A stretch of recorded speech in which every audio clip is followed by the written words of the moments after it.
Hello students, हम लोग करने वाले हैं class 12 physics chapter 1 that is electric charges and fields. चलिए, हम लोग एक्सरसाइज के क्वेश्चन कर रहे थे और फिफ्थ क्वेश्चन पे आ गए हैं। When a glass rod is rubbed with silk cloth, जब एक ग्लास रोड को सिल्क क्लॉथ से रब किया जाता है, चार्जेस अपीयर ऑन बोथ, दोनों के ऊपर चार्ज आ जाता है। Similar phenomena is observe with many other pairs of bodies, ऐसा ही फिनोमिना वो दूसरे बॉडी पेयर्स के साथ भी देखने को मिलता है।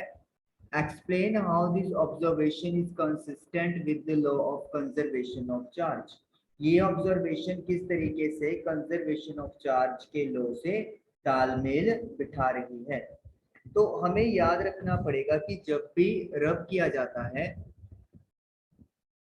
while rubbing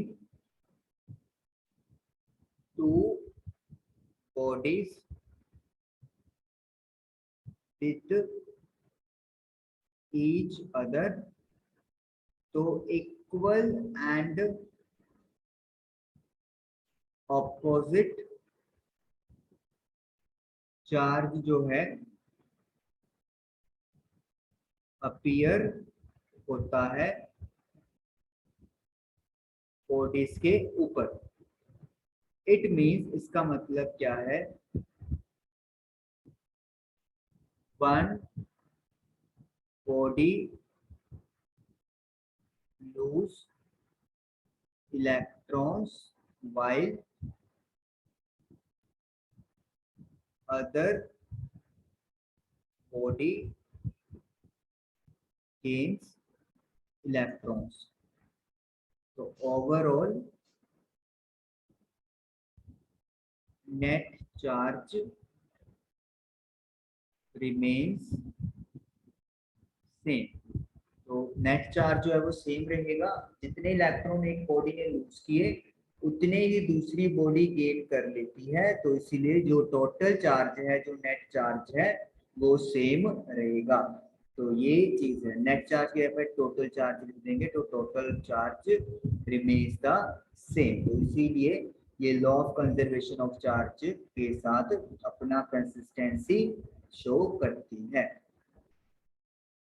नेक्स्ट है 4 पॉइंट चार्जेस क्यू ए, जिसकी वैल्यू 2 माइक्रोकूलम है, Q B -5 microcoulomb, Q C 2 microcoulomb and Q D -5 microcoulomb are located at the corner of a square ABCD of side 10 centimetre.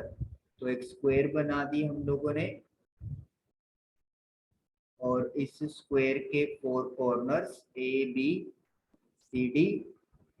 ए पे जो charge है वो है 2 microcoulomb का, B पे है -5, सी पे है 2 एंड डी पे है -5।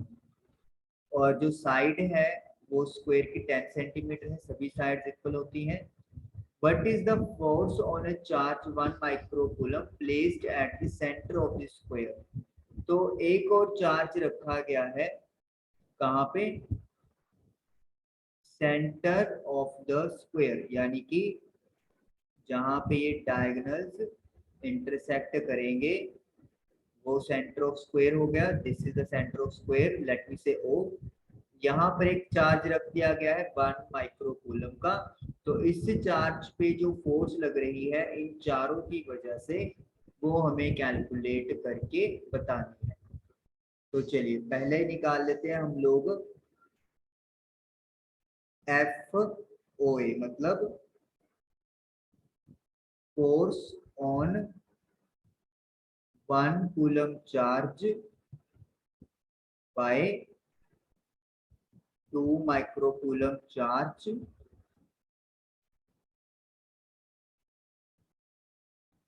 प्लेस्ड एट ए, जो कि ए पॉइंट पे रखा गया है।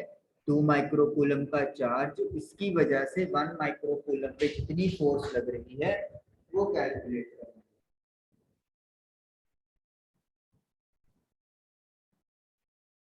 तो फोर्स का फॉर्मूला एज यू नो क्या होता है,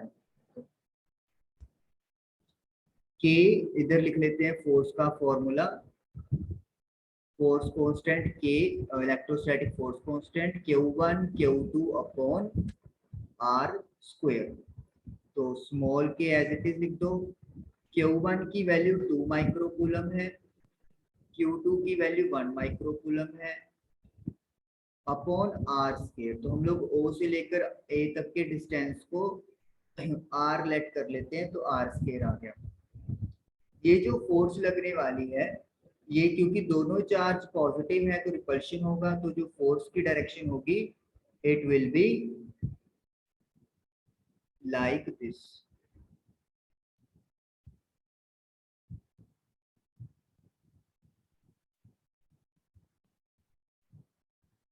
along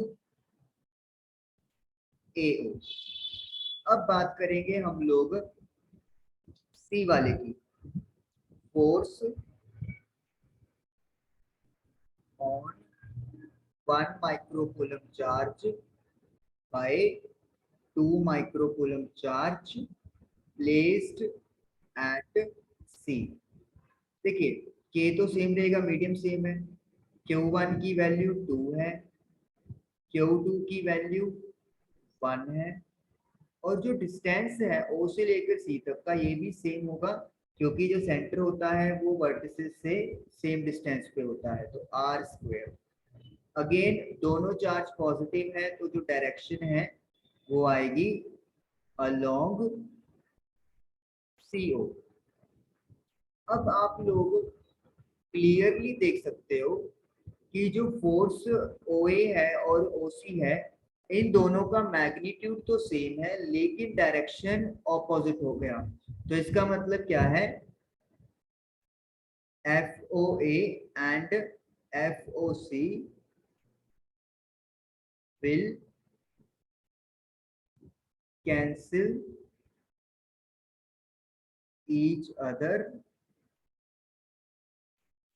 as they are equal and opposite। तो इसका मतलब है कि O वाले चार्ज पर A और C की वजह से कोई भी नेट फोर्स नहीं लग रही, जितनी फोर्स A लगा रहा है उतनी ही C लगाएगा, लेकिन डायरेक्शन ऑपोजिट होने की वजह से वो कैंसिल आउट हो जाएंगी। अब बात B और D की करेंगे, ये इरेज कर लेते हैं आपका। ओके, तो force on O due to charge D, तो ये वाले चार्ज की वजह से इस चार्ज पे कितनी फोर्स लगेगी, Q1 की वैल्यू 5, माइनस लगाने की जरूरत नहीं है, आपको पहले भी बताया था जैसे कि माइनस का साइन सिर्फ हमें अट्रैक्शन और रिपल्शन के बारे में बताएगा, जिसे हम लोग डायरेक्शन में कंसिडर कर लेंगे। O पे चार्ज 1 माइक्रोकूलम है और O से लेकर D का डिस्टेंस R स्क्वायर, और ये क्या होगा अलोंग, तो ये वाला चार्ज इसकी तरफ अट्रैक्ट होगा, तो यानी कि इस पे जो फोर्स लगेगी it will be like this along DO, क्योंकि ये वाला जो इस पे फोर्स लग रही है इसकी वजह से, तो ये वाला जो चार्ज है उसे वो अपनी तरफ पुल करेगा। एक मिनट, इसको आप बनाएंगे ऐसे,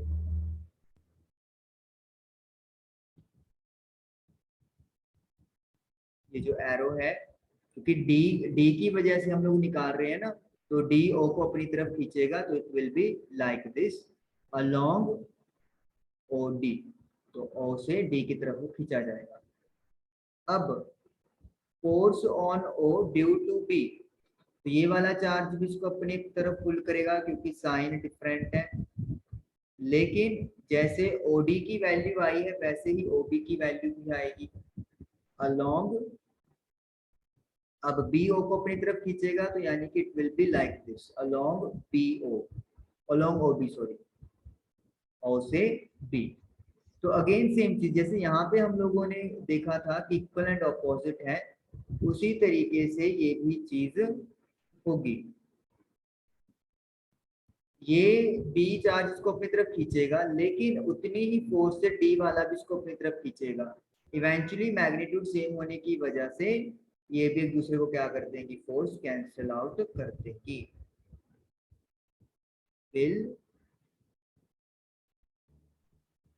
cancel each other as they are equal and opposite. So इसका मतलब क्या हो गया, जो नेट फोर्स है वो 1 कूलम चार्ज जो कि O पे रखी है वो कितनी है, 0 है। तो इस तरीके से हम लोगों का क्वेश्चन डन हुआ। तो यानी कि आप देख सकते हो कि जो नेट फोर्स लग रही है वो इस सिस्टम में 1 माइक्रो कूलम चार्ज के ऊपर 0 लगेगी। तो ये इस तरीके से आपका क्वेश्चन नंबर 1.6 कंप्लीट हुआ। आई होप आप लोग को समझ में आया होगा। Thank you for watching the video.